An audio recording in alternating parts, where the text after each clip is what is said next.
தேவ பிள்ளைகள் எல்லோருக்கும் இயேசு கிறிஸ்துவின் நாமத்தில் வாழ்த்துக்களை தெரிவித்துக் கொள்கிறேன். பிதாவாகிய தேவனாலும் நம்முடைய கர்த்தராகிய இயேசு கிறிஸ்துவினாலும் உங்கள் எல்லோருடைய வாழ்விலும் கிருபையும் சமாதானமும் உண்டாவதாக என்று சொல்லி உங்களை வாழ்த்துவதிலே நான் மிகுந்த மகிழ்ச்சி அடைகிறேன். தேவ பிள்ளைகளே, நாம் 1 சங்கீதம் 2-3 வசனங்களிலிருந்து கனி கொடுக்கும் வாழ்வு என்ற தலைப்பின் கீழ் தியானித்து வருகிறோம். இந்த நாளிலும் கூட அந்த தியானத்தை தொடரப்போகிறோம். வாசிக்க கேட்போம். 1 சங்கீதம் 2-3 வசனங்கள். கர்த்தருடைய வேதத்தில் பிரியமாயிருந்து இரவும் பகலும் அவருடைய வேதத்தில் தியானமாயிருக்கிற மனுஷன் பாக்கியவான். அவன் நீர்க்கால்களின் ஓரமாய் நடைபெற்று தன் காலத்தில் தன் கனியை தந்து இலையுதிராதிருக்கிற மரத்தை போல் இருப்பான். அவன் செய்வதெல்லாம் வாய்க்கும். தேவ பிள்ளைகளே, நாம் கடந்த ஓரிரு வாரங்களாக இந்த சங்கீதம் 2வது வசனத்தினுடைய அந்த 2வது பகுதி, இரவும் பகலும் அவருடைய வேதத்தில் தியானமாயிருக்கிற மனுஷன் பாக்கியவான் என்று வருகிறதே, நாம் எந்த காரியத்தை குறித்து தியானிப்பது? இரவும் போலும் தியானிப்பது என்றால் எப்படி தியானிப்பது, எந்த காரியத்தை தியானிப்பது என்ற சத்தியத்தை நாம் பார்த்து வருகிறோம். இதுவரைக்கும் 3 காரியங்களை தியானிக்கிறது குறித்து நாம் ஏற்கனவே பார்த்தோம். முதலாவது பார்த்தோம் சங்கீதம் 8 மற்றும் மத்தேயு 6 அதிகாரம் 25-26 வசனங்களிலிருந்து எப்படி கர்த்தருடைய சிருஷ்டிப்பு படைப்புகளை பார்க்கும்போது அவைகளை வைத்து நாம் தேவனுடைய மகிமையை என்ன செய்யலாம், தியானிக்கலாம்.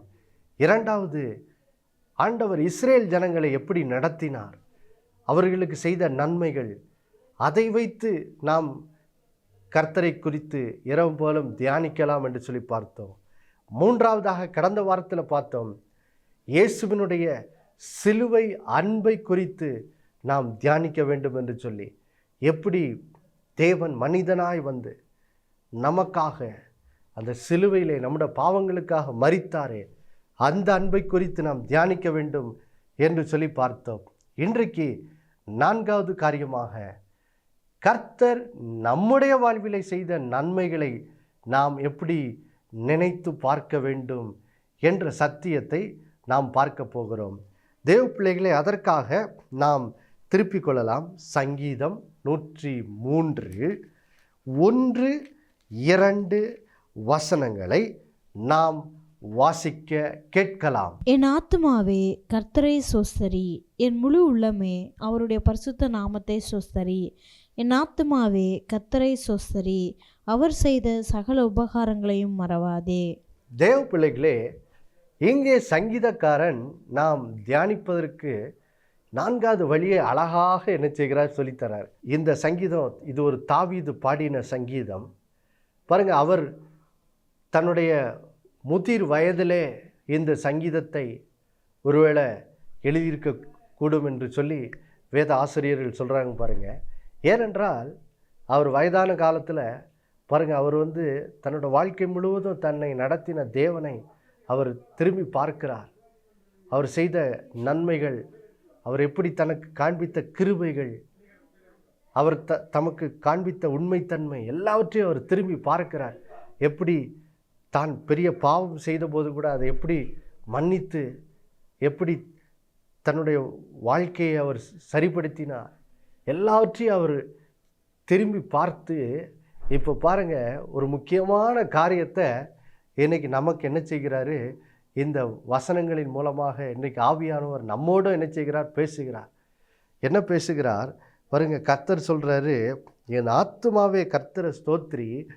ஏன் ஸ்தோத்ரி? ஏனென்றால் அவர் செய்த சகல உபகாரங்கள் என்றால் நன்மைகள், அவர் செய்த நன்மைகளை நீ ஒருபோது என்ன செய்திராத,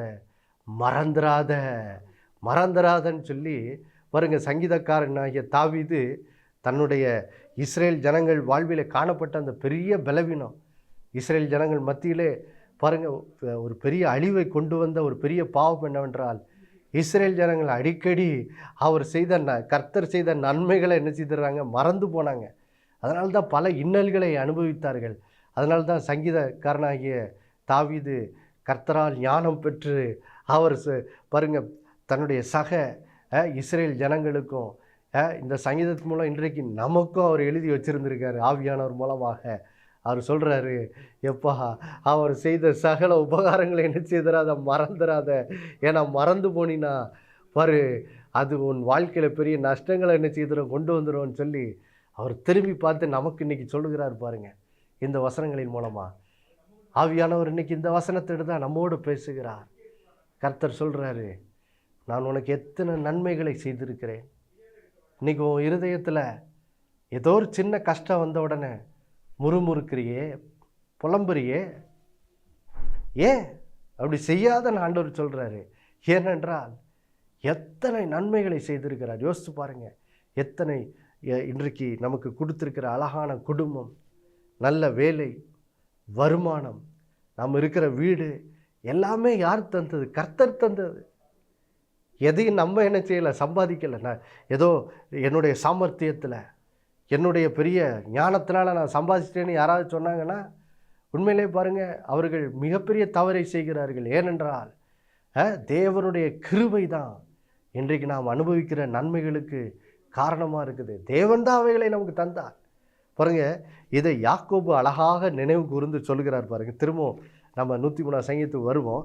அதுக்கு முன்னாடி யாக்கோபு நமக்கு கற்றுக் கொடுக்குற ஒரு யாக்கோபு வாழ்விலிருந்து கற்றுக்கொள்ளுகிற ஒரு அருமையான காரியத்தை நம்ம பார்ப்போம் பாருங்கள்.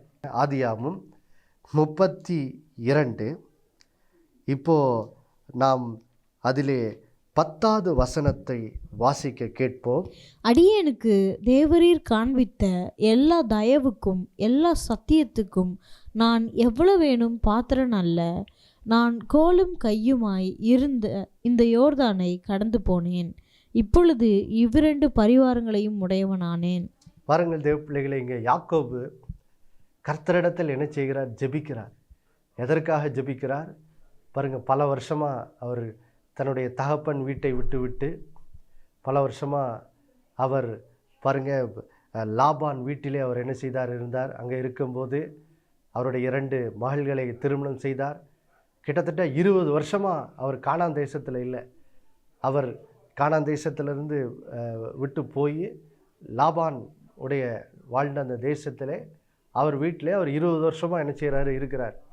இப்போது கர்த்தர் அவரிடம் யாக்கோபினிடத்தில் பேசி, நீ உன்னுடைய தகப்பன் தேசத்துக்கு என்ன செய்ய, திரும்ப போ அப்படின்னு சொல்லி கர்த்தர் பேசினபடினால் இப்பொழுது தன்னுடைய பிள்ளைகள், தன்னுடைய மனைவிமார், தனக்கு கர்த்தர் கொடுத்த எல்லா அந்த ஆசீர்வாதங்களை எல்லாம் எடுத்துக்கொண்டு அவர் என்ன செய்கிறார்? திரும்ப கானான் தேசத்துக்கு வருகிறார்.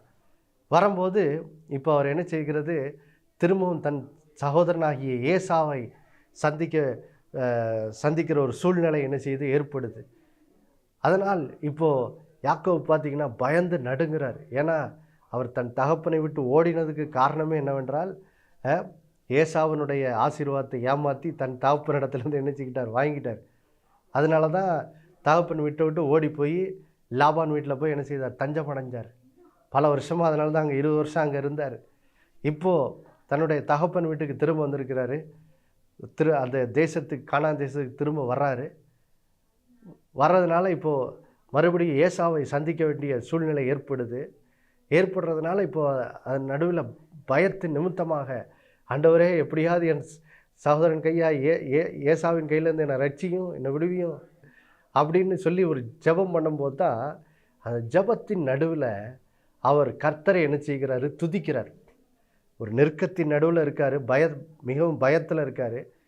அப்போது அதன் நடுவில் இப்போ கர்த்தரை நோக்கி தன்னோட விண்ணப்பத்தை பண்ணும்போது தன்னுடைய ஜெபத்தின் நடுவில் ஒரு அழகான பாருங்க, அவர் தன்னுடைய வாழ்க்கையை திரும்பி பார்த்து அவர் கர்த்தருக்கு நன்றி சொல்லும் போது அந்த வார்த்தைகளை சொல்கிறாரு.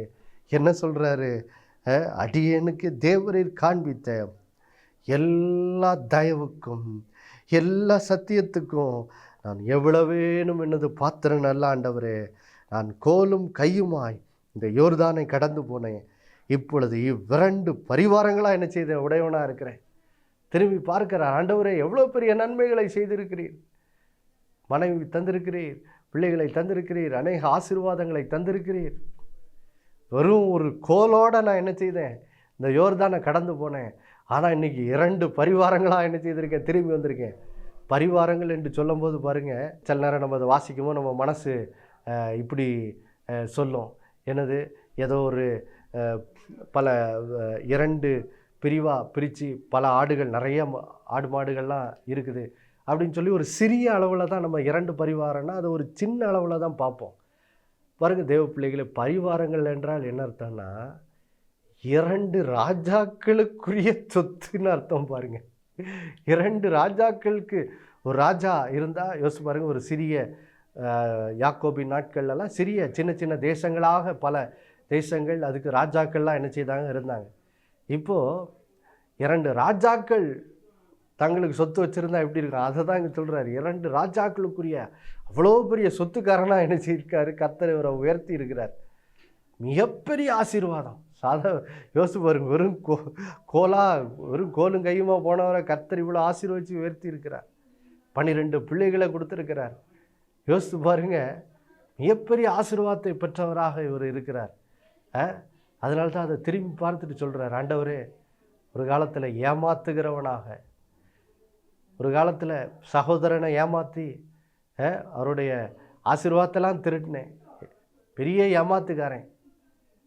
ஆனால் இந்த ஏமாத்துக்காரனை நீர் தேடி வந்து, ஆண்டவரே என்னை தேடி வந்து என் வாழ்விலே நீர் என்னை எல்லா நான் லாபான் வீட்டில் இருக்கும்போது அடைந்த எல்லா கஷ்டங்கள்லேருந்தெல்லாம் என்னை விடுவிச்சு என்னை காப்பாற்றி என்னை இவ்வளோ தூரம் ஆசீர்வதிச்சிருக்கிறீரே ஆண்டவரே அப்படின்னு சொல்லி இப்போ தேவனுக்கு முன்பாக யாக்கோபு என்ன செய்கிறான், தாழ்மைப்படுகிறான்.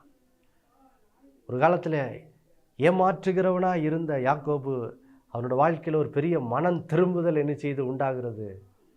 மனம் திரும்புதல் உண்டாகி தேவனுக்கு முன்பாக தன்னை தாழ்த்தி அவன் சொல்லுகிற, ஆண்டவரே, இவ்வளோ ஆசீர்வதித்திருக்கிறீரே, இதெல்லாம் உம்முடைய கிருபை தான்ப்பா, இதெல்லாம் உம்முடைய கிருபை தான் ஆண்டவரே.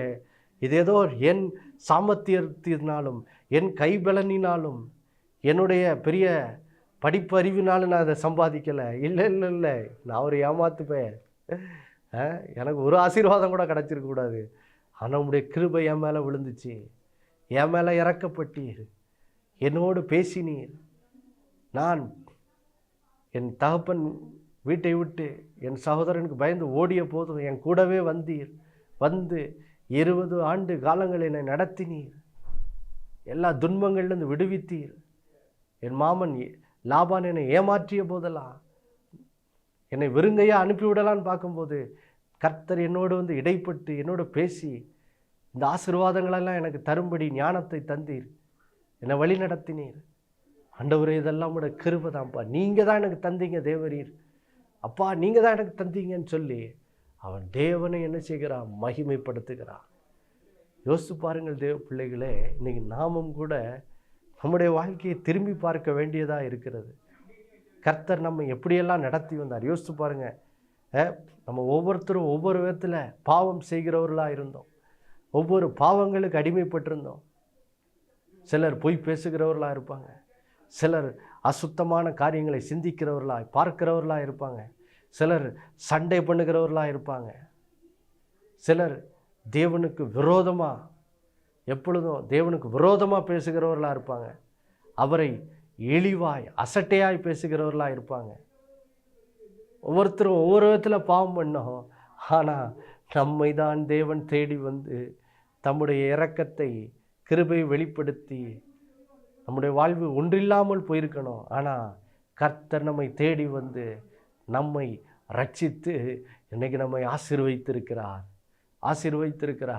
இந்த ஆதியாகமம் 32 இங்கே பாருங்கள், யாக்கோபு ஒரு நெருக்கமான சூழ்நிலையை சந்திக்கிறார். ஒரு தன்னுடைய சகோதரன் தனக்கு தீங்கு செய்து விடுவானோ என்ற ஒரு பயம் நிறைந்த சூழ்நிலையை தான் அங்கே சந்தித்து கொண்டிருக்கிறார். ஒருவேளை நீங்கள் கூட இதுக்கு முன்னாடி எவ்வளோ ஆசீர்வாதங்கள் நீங்கள் பார்த்துருக்கலாம். ஆனால் தற்சமயம் இந்த நிகழ்ச்சியை பார்த்து கொண்டிருக்க இந்த வேளையில் உங்கள் வாழ்க்கையில் சில கஷ்டங்கள் வழியாக கூட கடந்து போகலாம். ஆனால் அந்த கஷ்டங்களின் நடுவில் நீங்கள் கர்த்தர் செய்த நன்மைகளை என்ன செய்திடக்கூடாது, மறந்துடக்கூடாது. ஒருவேளை அந்த கஷ்டத்திலிருந்து விடுவிக்கும்படி கர்த்தரை நோக்கி இப்போ நீங்கள் முறையிட்டு இருக்கலாம். ஆனால் தேவ பிள்ளைகளை அது நடுவில் நீங்கள் உங்களை தாழ்த்த வேண்டும். தாழ்த்தி யாக்கோபை போல நீங்களும் சொல்லணும், ஆண்டவரே, ஒரு என்னை இவ்வளவு தேடி வந்து என்னை ரட்சித்து இவ்வளோ நன்மை செய்தீங்களே, இவ்வளவு நன்மை செய்திருக்கிறீங்களே, நன்றி தகப்பனே, நன்றி தகப்பனே, உமக்கு நான் மகிமையை செலுத்துகிறேன்னு சொல்லி கர்த்தர் செய்த உபகாரங்களை, நன்மைகளை எண்ணி திரும்பி பார்த்து நாம் அவருக்கு மகிமையை செலுத்தி இப்படியாக கர்த்தர் செய்த நன்மைகளை திரும்பி பார்க்கிற மூலம் நம்ம இரவும் போலும் தியானிக்கிறவர்களாக என்ன செய்யணும், மாற வேண்டும். இப்போ மறுபடியும் 103 சங்கீதத்துக்கு போகும் பாருங்க. சங்கீதம் 103 பாருங்கள் தேவ பிள்ளைகளே. இப்போது சங்கீதக்காரன் தன் வாழ்க்கை முழுவதும் கர்த்தர் செய்த பல நன்மைகளை நினச்சி பார்க்குறாரு. பொதுவாக நம்ம நன்மைன்னொன்னே கர்த்தர் எனக்கு கொடுத்த வேலை, கர்த்தர் எனக்கு கொடுத்துருக்க திருமண வாழ்க்கை, கர்த்தர் எனக்கு இப்படி இந்த ஆசீர்வாதம் தந்திருக்கிறார், நம்முடைய சரீரப்பிரகாரமான பல ஆசீர்வாதங்களை சொல்லுவோம். ஆனால் இங்கே சங்கீதக்காரன் பாருங்கள், கர்த்தர் நமக்கு தந்திருக்கிற ஆசீர்வாதங்களை குறித்து சொல்லும்போது அவர் இப்படி சொல்கிறாருன்னு கவனிப்போம் பாருங்கள். ஏன்னா நாம் இதெல்லாம் சில நேரம் நிறைய கவனிக்காமல் விட்டுறோம். வாசிக்க கேட்போம். 103 சங்கீதம் 3வது வசனத்திலிருந்து ஒவ்வொரு வசனமாக வாசிக்க கேட்போம். அவர் உன் அக்கிரமங்களை எல்லாம் மன்னித்து உன் நோய்களை எல்லாம் குணமாக்கி. பாருங்கள் தேவ பிள்ளைகளே, சங்கீதக்காரன் பாருங்க, அவர் வாழ்நாளையெல்லாம் திரும்பி பார்க்குறாரு. திரும்பி பார்த்துட்டு பாருங்க, அவர் கர்த்தர் அவருக்கு எவ்வளவோ நன்மைகளை செய்திருக்கிறார். ஏன்னா ஒரு சாதாரண ஆட்டு மேய்ப்பனாக இருந்த அவரை கர்த்தர் இன்னைக்கு பெரிய ராஜாவாக உயர்த்தி இருக்கிறாரு. ஆனால் யோசித்து பாருங்க, அதையெல்லாம் அவர் ஃபஸ்ட் இங்கே சொல்லலை. அந்த நன்மையை அவர் இங்கே சொல்லலை. அவர் சொல்கிற முதல் நன்மை என்னது? அவர் சொல்கிறாரு, ஆண்டவரே நீர் என் அக்கிரமங்களை எல்லாம் என்ன செய்திருக்கிறீர், மன்னித்திருக்கிறீர். பிரியமானவர்களே, நம்முடைய வாழ்க்கையிலேயே நாம் பெற்றுக்கொள்ளுகிற மிகப்பெரிய ஆசீர்வாதம் என்ன? நாம் பார்க்குற நல்ல வேலை இல்லை, நம்மளுக்கு நல்ல சம்பளம் கிடைக்கிறது, அது இல்லை. எனக்கு சொந்த வீடை கொடுத்துருக்காரு, எனக்கு நல்ல வாகனத்தை கொடுத்துருக்காரு, அதெல்லாம் இல்லை. கர்த்தர் சொல்கிறாரு, உங்கள் வாழ்க்கையிலே நீங்கள் பெற்ற மிகப்பெரிய ஆசீர்வாதம் என்ன? அவர் உங்கள் அக்கிரமங்களை எல்லாம் மன்னித்திருக்கிறார். உங்கள் அக்கிரமங்களை எல்லாம் மன்னித்திருக்கிறார். இதுதான் தேவ பிள்ளைகளே, நீங்கள் பெற்ற ஆசீர்வாதத்தில் எல்லாவற்றிலும் மிகப்பெரிய ஆசீர்வாதம் இதுதான். இதை என்னைக்காவது யோசித்து பார்த்தோமா? ஏன்னா பாருங்கள் தேவ பிள்ளைகளே, பாவம் நம்முடைய வாழ்வில் இருக்கிற வரைக்கும் நம்ம ஒரு ஆசீர்வாதத்தை கூட என்ன செய்ய முடியாது, அனுபவிக்க முடியாது. ஏனென்றால் பாருங்கள், இன்றைக்கி உலக பிரகாரமாக கூட இன்றைக்கி ஒருவேளை ஆண்டவர் இயேசுவை அறியாதவங்க கூட சில நேரம் பெரிய விதத்தில் ஆசீர்வதிக்கப்பட்டவங்களாம் உலகத்தில் நிறையா என்ன செய்கிறாங்க, இருக்கிறாங்க. ஆனால் பாருங்கள் தேவ பிள்ளைகளே, வெளியில் எவ்வளோ வேணாலும் ஒருவேளை நிறைய ஆசீர்வாதங்கள் இருக்கலாம், நல்ல பெரிய வருமானம் வருகிற ஒரு வாழ்க்கையெல்லாம் இருக்கலாம். ஆனால் ஒரு மனிதன் பாவ மன்னிப்பை பெறலன்னா அவர் ஒவ்வொரு நாளும் உள்ளத்திலே குற்ற உணர்வு நிறைந்தவனாக, பாவ பாரம் நிறைந்தவனாக, எப்பொழுதும் உள்ளத்திலே குத்தப்பட்டவனாக, நெருக்கப்பட்டவனாக, இருதயத்திலே சமாதானம் இல்லாதவனாக தான் அந்த நபர் என்ன செய்வாங்க, வாழ முடியும். ஏனென்றால் பாருங்கள் தேவ பிள்ளைகளை, பாவ மன்னிப்புனா என்னது பாருங்கள். இன்றைக்கி மனுஷனோட வாழ்க்கையில் ஒரு பெரிய பிரச்சனை இருக்குது. அது என்னது? இன்றைக்கி மனுஷன் தன்னை படைத்த தெய்வத்தை வேண்டாம் என்று சொல்லி அவரை வெளியே தள்ளிவிட்டு இவன் தனக்குத்தானே இஷ்டம் போல் வாழ்ந்து கொண்டிருக்கிறான். யோசித்து பாருங்கள், இன்றைக்கி ஒரு டிவி வாங்குறீங்க, அல்லது பாருங்கள் இன்றைக்கி நிறையா ரோபோட் கூட செய்கிறாங்க. மனுஷர் உதவியே இல்லாமல் இயங்கக்கூடிய ரோபோட் இப்படி நவீன தொழில்நுட்பங்கள்லாம் எவ்வளவோ இருக்குது. ஆனால் நீங்கள் கவனிக்க வேண்டிய ஒரு விஷயம் என்னென்னா, மனுஷனால் படைக்கப்பட்ட எல்லாமே மனுஷனோட உதவி இல்லாமல் என்ன செய்ய முடியாது, இயங்க முடியாது. ஒரு ரோபோட்டை கூட மனுஷன்தான் ப்ரோக்ராம் பண்ணாது என்ன செய்யணும் அப்படின்னு சொல்லி. இவன் அதுக்கு பாருங்கள், ப்ரோக்ராம் பண்ணால் தான் அது என்ன செய்ய முடியும், இயங்க முடியும். அப்போ யோசித்து பாருங்கள், மனுஷன் உருவாக்குகிற ஒரு டிவி, மனுஷன் உருவாக்குகிற ஒரு கார், ஒரு பைக்கு, எல்லாமே என்னது, மனுஷனோட உதவி இல்லாமல் அது என்னது, இயங்க முடியாது. ஒரு பைக்கு திடீர்னு சொல்ல முடியுமா, என்னை உண்டாக்கின அந்த மனுஷன்லாம் தேவையில்லை, நான் பாட்டு நானே இயங்கிக்குவேன் அப்படின்னு சொல்ல முடியுமா? இல்லை. மனுஷன் அதை இயக்கலைன்னா அந்த பைக்கு சும்மா தான் நிற்கணும் வீட்டில். ஒரு கார் வீட்டில் சும்மா தான் நிற்கணும். டிவி சும்மா தான் கிடக்கும், பிரயோஜனம் இல்லாததாக தான் இருக்கும். யோசிச்சு பாருங்கள். அதே போல தான் பாருங்கள், நம்மை பிதாவாகிய தேவன் அவருடைய குமாரனாகிய இயேசு கிறிஸ்துவின் மூலமாக நம்மை சிருஷ்டித்தார். இப்போது அவருடைய உதவி, அவருடைய கிருபை, அவருடைய ஆலோசனை, பலன் இல்லாமல் நாம் இன்றைக்கி இந்த உலகத்தில் என்ன செய்ய முடியாது, வாழ முடியாது. ஆனால் இன்றைக்கி மனுஷன் அதை உணராதவனாக இன்றைக்கி என்ன நினைக்கிறான், வாழ்க்கையில் பணம் இருந்தால் போதும், நம்ம வாழ்க்கையில அடைஞ்சிடலான்னு சொல்லி இன்றைக்கி பாருங்கள், மனுஷன் தன்னுடைய சுய புத்தி, சுய பலன், சுய ஞானம், தன்னுடைய படிப்பறிவு, இதன் அடிப்படையில் வாழலான்னு பார்க்குறான். ஆனால் அப்படி வாழலான்னு பார்த்தா கடைசியில் பார்த்திங்கன்னா மனுஷனுடைய அந்த சுய புத்தி எல்லாம் கடைசியில் எங்கே போய் முடியுதுன்னா, இன்றைக்கி பாருங்கள், சொந்த சகோதரனோட என்ன செய்ய முடியல, சமாதானமாக வாழ முடியலை. கணவன் மனைவி சமாதானமாக வாழ முடியல. வீட்டுக்குள்ளே சண்டை, இன்றைக்கி தேசங்களுக்கு இடையே சண்டை. யோசித்து பாருங்கள், ஒரு மனுஷன் இன்னொரு மனுஷனை போய் என்ன செய்கிறான், தாக்கி அழிக்கிறான், சண்டை போடுறான், காயப்படுத்துகிறான். யோசித்து பாருங்கள். அப்போது இது எதை காட்டுகிறது, மனுஷன் தேவனுடைய உதவி இல்லாமல் தனக்குத்தானே என்ன செய்ய முடியாது, வாழ முடியாது. நமக்கு ஒரு இரட்சகர் தேவை. அதனால தான் அதை உணர்த்துவதற்காகத்தான் இயேசு கிறிஸ்து சிலுவையில் என்ன செய்தார், மரித்தார். இயேசுவின் சிலுவை மரணம் எனக்கு எதை காண்பிக்கிறது, இயேசு என் வாழ்விலே இல்லாவிட்டால் என் வாழ்விலும் எல்லாம் மரித்தது போல தான் என்ன செய்யும், காணப்படும். நானும் மரித்து போய்விடுவேன். பண விஷயத்தில் மரணம்,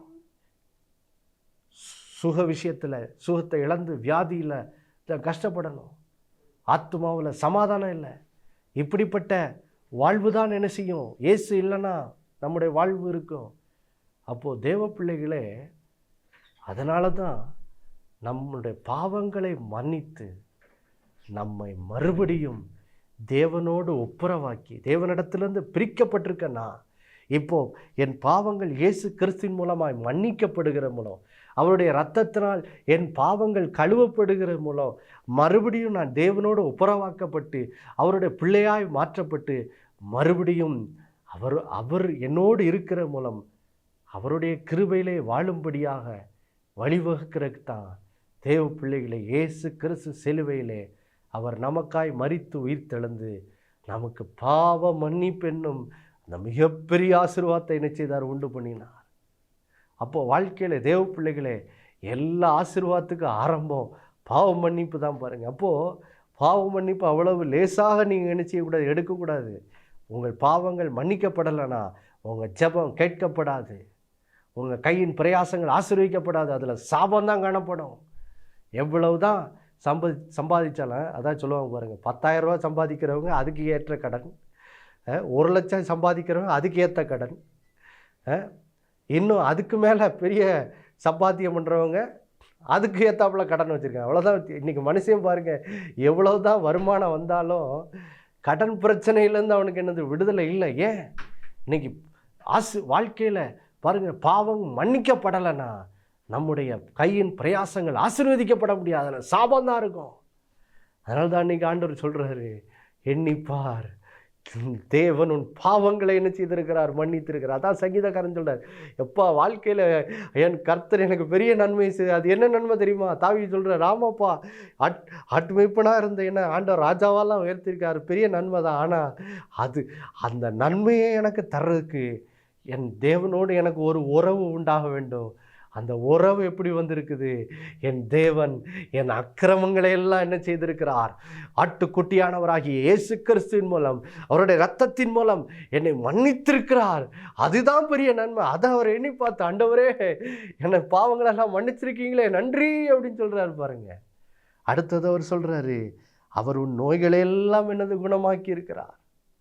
யோசித்து பாருங்கள், இந்த உலக வாழ்க்கையில் பல்வேறு வியாதிகள், வாழ்க்கையின் பாருங்கள் பயணத்தில் நம்ம இந்த உலகத்தில் வியாதி என்னும் ஒரு பெரிய பிரச்சனையை சந்திக்கிறோம். ஆனால் அங்கே வேதம் சொல்லுகிறது, அவர் உன் நோய்களெல்லாம் என்ன செய்தார், குணமாக்கினார் அல்லவா? உண்மை தானே? எத்தனை முறை ஒவ்வொரு விதமான வியாதி வந்தது, சிறிய நோயிலிருந்து பெரிய நோய் வரைக்கும் வந்து, ஆனால் கர்த்தர் எல்லாவற்றிலும் நமக்கு சுகத்தை என்ன செய்தார், கொடுத்தார்.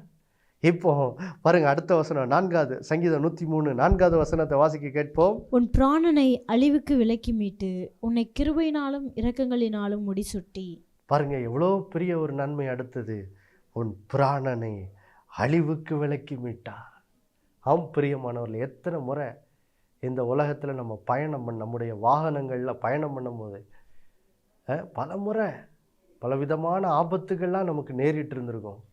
ஆனால் கர்த்தர் நம்முடைய பிராணனை அழிவுக்கு விலக்கி மீட்டார்.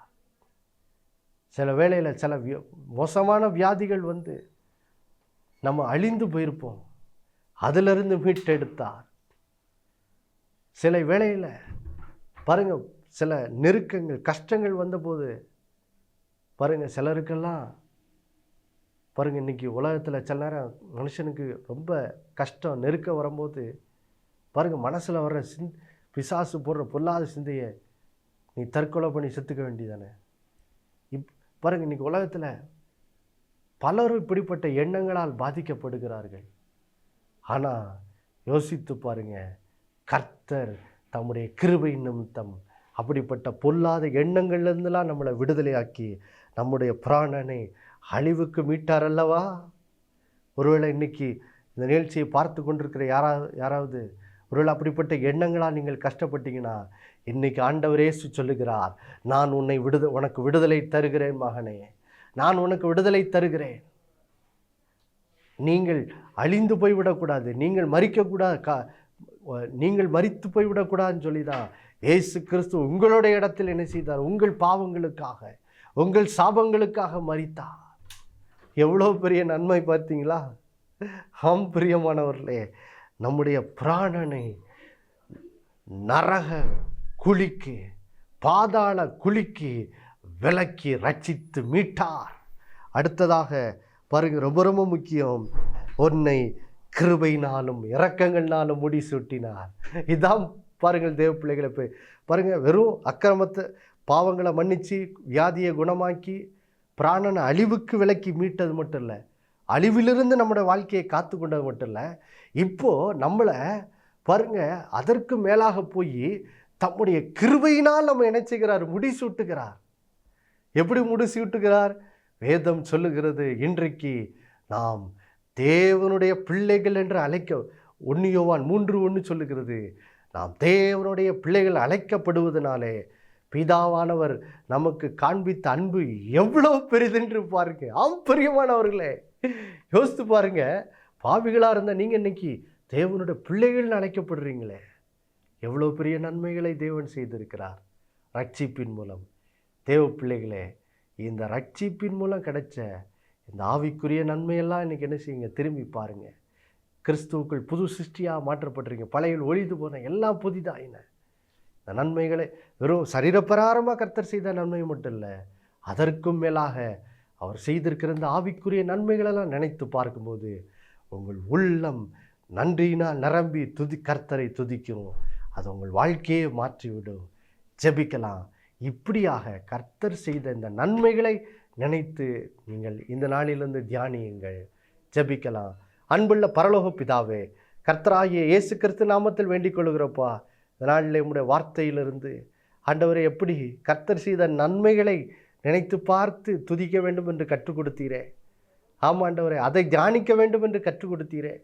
ஆமாப்பா, சரீரப்பிரகாரமாக யாக்கோபு போல நீர் எங்களுக்கு செய்த நன்மைகளை நினச்சி பார்க்கறது மட்டும் இல்லை, அதற்கும் மேலாக உம்முடைய ரட்சிப்பின் மூலம் எங்களுக்கு கொடுத்திருக்கிற அந்த ஆவிக்குரிய நன்மைகளெல்லாம் நாங்கள் திரும்பி பார்க்க உதவி செய்யுங்க. அவைகளை தியானிக்க உதவி செய்யுங்க.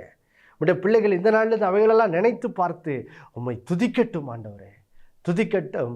அதன் மூலம் உள்ளத்தில் இருக்கிற அந்த முறுமுறுப்பு, கசப்பு, அந்த மனவேதனை, மன சஞ்சலம் உடைய பிள்ளைகளோட வாழ்க்கையை விட்டு நீங்கட்டும் ஆண்டவரே. அந்த மனப்பெருமை, மேட்டிமை, வெற்றிமையான இருதயம் எல்லாம் உடைய பிள்ளைகளை விட்டு நீங்கட்டும். அதனால் உமக்கு முன்பாக உமக்கு நன்றி சொல்லுகிற மூலம் உடைய சமூகத்தில் உடைய பிள்ளைகள் தாழ்மைப்படட்டும். தாழ்மை உடைய பிள்ளைகளை நிரப்பட்டும். அவர்களுடைய இருதயம் நன்றியினால் நிரம்பட்டும் ஆண்டவரே. அதன் மூலம் வாழ்க்கைகள் மறுரூபமாக்கப்படட்டும். உடைய நாமம் உடைய பிள்ளைகளோட வாழ்க்கையின் மூலம் மகிமைப்படட்டும். விடுதலை பெற முடியாத பிரச்சனைகள், கஷ்டங்கள் நம்முடைய பிள்ளைகளுக்கு இந்த நாளில் இந்த விடுதலை உண்டாகட்டும். பல நாளாய் தாமதித்த ஆசீர்வாதங்கள் இயேசுவின் நாமத்தில் பிள்ளைகளோட வாழ்க்கையில் நிறைவேறுவதாக. அப்படி செய்ததுக்காக நன்றி. இயேசுவின் மூலம் வேண்டிக் கொள்கிறோம் நல்ல பிதாவே, ஆமேன். மறுபடியும் அடுத்த வாரம் சந்திக்கும் வரை உங்களுக்கு நினைப்பூட்டுகிறேன், இயேசுவே ஆண்டவர். ஒவ்வொரு நாளும் அவர் மேல் விசுவாசம் வைத்து வாழுங்கள். ஆமேன்.